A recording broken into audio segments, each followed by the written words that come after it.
Hey everyone, how's it going? My name's Kavacat, and I've been helping around the Human Fall Flat Discord, and I see a lot of questions on how to make an object move along a certain path or rotate along a certain path. And so I'm here to make a guide on servo motors, which are a Human Fall Flats pre-made asset that lets you do such a thing. So this video is made with the preface that you have already watched Gotcha's node graph tutorial.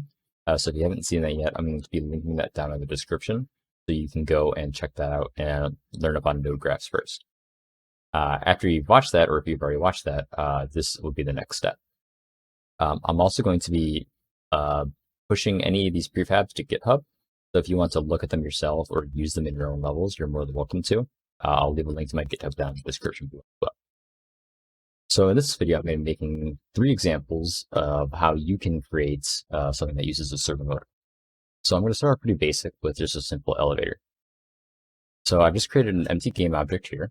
And under this empty game object, I've created a cube that I've just kind of scaled down into something that's more of an elevator platform. So the first thing I'm going to do is I'm going to add a rigid body. And I'm going to set this rigid body as kinematic. And then the next thing I'm going to do is add a net body so that this works properly on multiplayer. Okay, so now that we have that done, I'm going to click on my elevator object. And I'm going to add the component node graph and also a servo motor. So we'll get into exactly what the servo motor is and how to set this up later. First, we're going to make another empty game object under the elevator. So I'm going to right click it and hit create empty. And then I'm going to rename this to linear axis. And then on this object, I'm going to add a component, and I'm going to add linear joint. So this object here is going to describe the path that we want the object to follow. So in this case, you can kind of see these slices of a cube, and this is going to be the path that the object follows. So right now it's going side to side, but we want it to go up and down. So I'm going to take my object and I'm just going to rotate it so that it faces kind of up and down. So in the linear joint script, there's only a few variables we care about. And these are going to be the minimum value, the maximum value, the speed and acceleration, and then the body, the axis, and then sometimes the anchor. So I'm just going to go through each of them one at a time. So let's say we want our minimum value to be 0. Since we want the starting point to be at 0. We don't want it to move from where it is right now. This is like the bottom of the elevator. And then we're going to set the max value to say 5. So once you expand this, you'll see that the slices kind of push out and stretch apart, and you can better see the path that it's going to follow. So it's going to start down here at 0, and then as we move everything along, the platform is going to move up to the very top of these slices up here. So the next thing we're going to do is look at the speed and acceleration.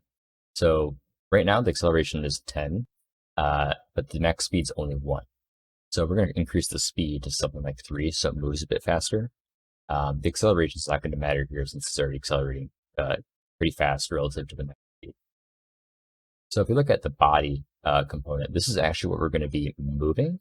So in this case, it's going to be our platform, the green cube. We want that to be moving. So I'm going to click on the platform and I'm going to drag it into here. We're not going to go over anchor quite yet. We're going to go over that in our next example, but we will be going over axis now. So the axis is just the axis that the object's following. And in this case, it's just itself. So I'm just going to click and drag itself into there. Okay. And so now we can go back to our elevator and we can go back to our servo motor. So the servo motor takes in a joint. And in this case, the joint is the linear axis. This is the path it's going to be following. And now there's 2 modes you really care about, position and speed. Right now, we're just going to look with position, and then we're going to go over speed in just a moment. So if we look at our node graph, we always want to make sure we have live update on if you don't already. You'll see the servo motor node appear, and it has 2 inputs. It has inputs and then power. Power is just the fancy way to say if an input is supplied, it should only turn on if power is on. So I'm just going to go over here, and I'm going to set power equal to 1. So now it's always powered, but it still needs an input to move the object. So now we just need to set up something that powers the elevator. So I'm just going to go into the assets, the human fault assets folder, and I'm just going to find a button. So I'm going to grab this guy and then rotate him around so that he faces forward.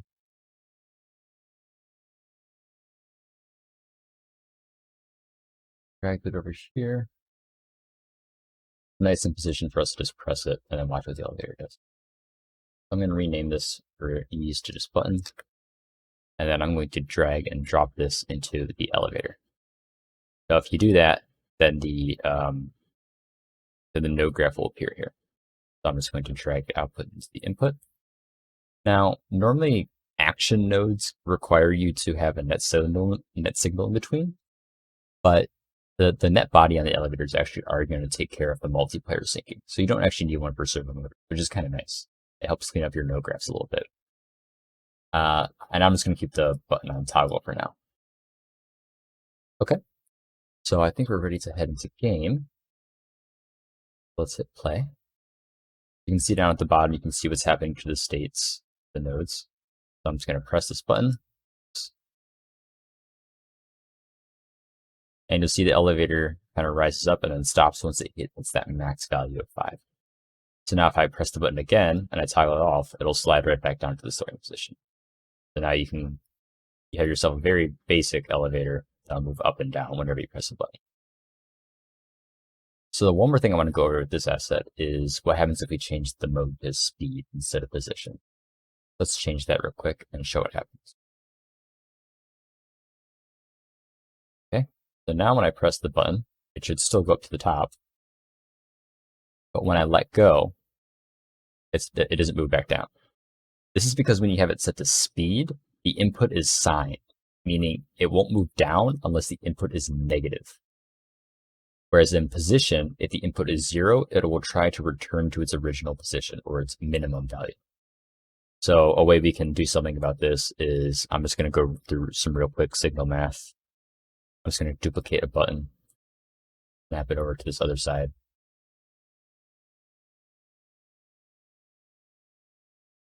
Organize myself a little bit here. And I'm just going to add a few nodes that set up the logic so we can have 2 buttons. So first things first, I'm going to have the output of these buttons signal each other's resets so that only one button can be pressed at a time, like that. And then I'm just going to add a few nodes here to do some signal. Add the multiplier node. I'm going to add a add node. And then I'm just going to set this up. So the multiply node, I'm just setting to multiply whatever value I give it by -1. That's the add. Okay.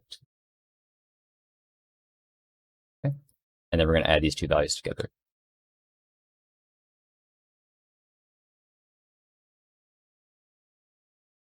And since only one of these buttons can be active at a time, all this is doing is it's saying if one button's pressed, the input's +1, and if the other button's pressed, the input is -1. If I walk over here and I press my button now, it'll still go back up. And if I let go, it'll stay up in the air. But if I come over here, press this button, it'll come back down. Likewise, if I let go, nothing will happen. So that's the very basics of probably the most simple servo motor can get, just moving an object back and forth, up and down, or something like that.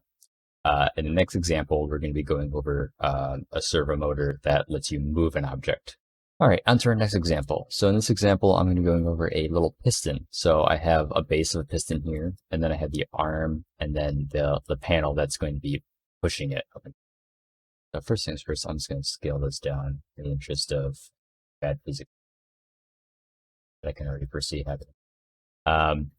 So now that I have this all set up, let's just apply a servo mode. So first things first, I have to determine what I want to be moving here. I don't just want to be moving this, because if I do, it's going to like detach. I also want to be moving the arm, so that this way these things move together. So to do this, what I'm going to do is I'm going to create an empty game object, and I'm just going to name this body. And then I'm going to drag and drop both the arm and the panel inside body. So now if I move body, It moves both of them. So I'm going to add a rigid body to body. I'm going to make it kinematic again. And then I'm also going to add a net body. So that works as multipliers. And we're going to do the same thing as last time. I'm going to create another empty object. And I'm going to name it linear axis. Set the linear joint. And we're going to make this from 0 to, let's say, 5. Rotate this so it faces upwards. Then drag and drop the body here. And then drag and drop the axis as itself. Alright, and that should set up the joint. We're going to go back to the main piston. Add a node graph, servo motor, and then set up the servo motor so that the linear axis is the joint. And this time we're going to use speed for the node. I'm going to set part of 1 so we don't have to power it with anything.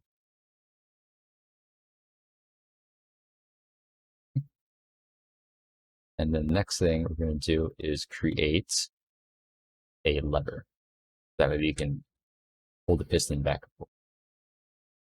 Grab this one.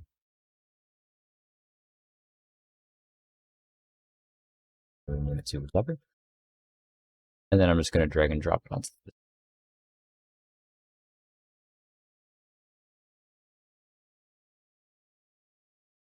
Oh, gotta find it there.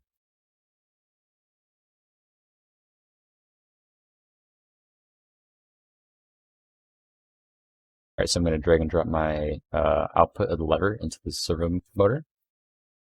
And now if I get into game, let's see if I move it to the right, it goes up, and move it to the left, it goes down. Up and down. Alright, well what if I want to be able to move this piston? What if I want to be able to grab it and then carry it around? Let's see what happens if I change some of my structure of my piston and see what happens. So first things first, I'm going to remove the rigid body and the net body and the identity from this. And then instead, I'm going to be putting that on the base because base is going to be carrying everything else around. So I'm not going to set this kinematic because I want to be able to move it. And I'm going to make it like 20 pounds. And of course, I'm going to add a net body so there as well. Next thing I'm going to do is I'm going to parent the body to the base so that if the base moves, everything else will move with it. Okay, now that we have the net body on, let's see what happens if we get into play mode.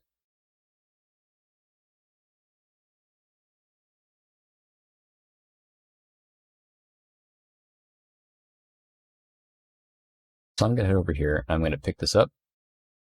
And at first, everything looks totally normal. Everything looks like it's going to work just fine.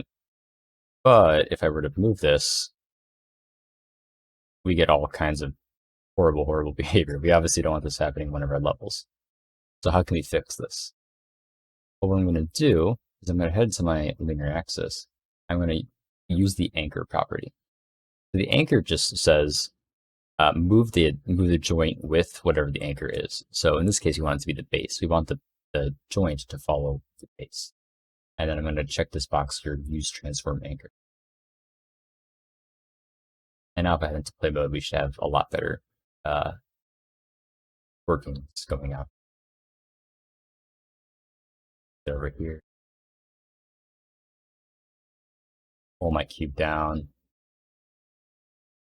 And then I'll see it once I'm trying to move things. It works as we intended it to.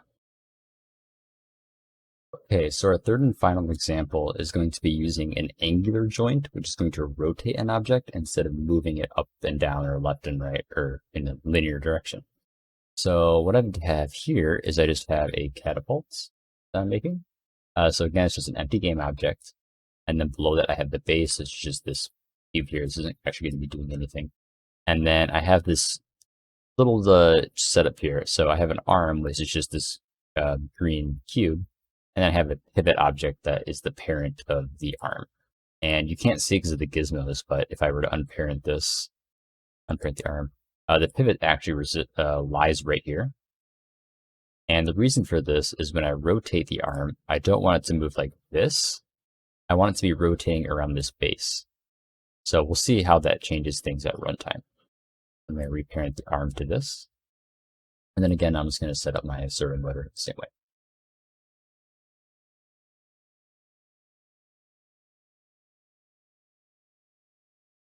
This time when I create a linear axis, I'm actually going to create an angular axis. Naming conventions help sometimes.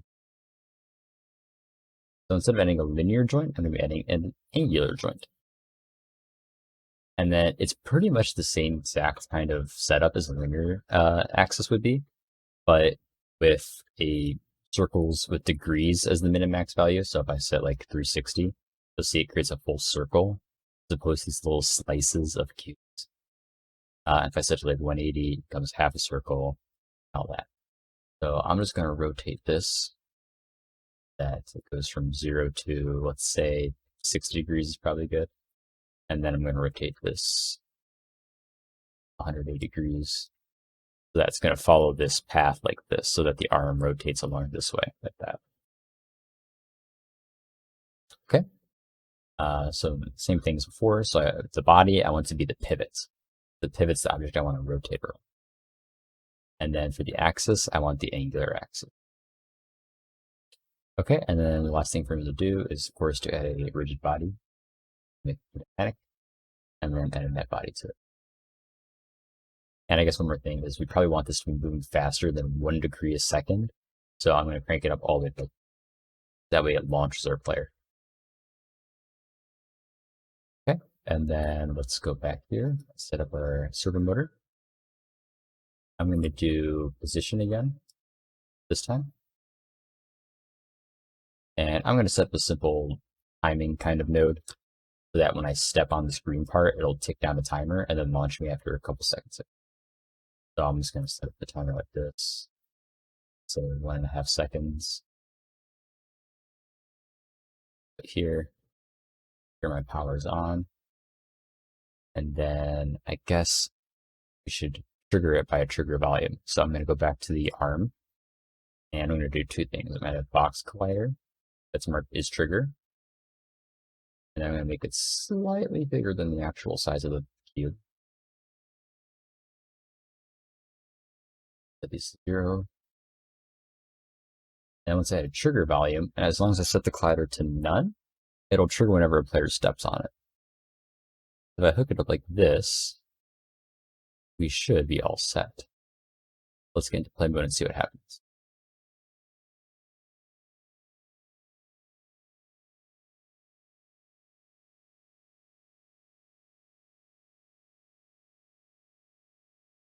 I climb up on here, see the timer start ticking, and then it launches me. That's kind of cool. You can make lots of fun different things like this.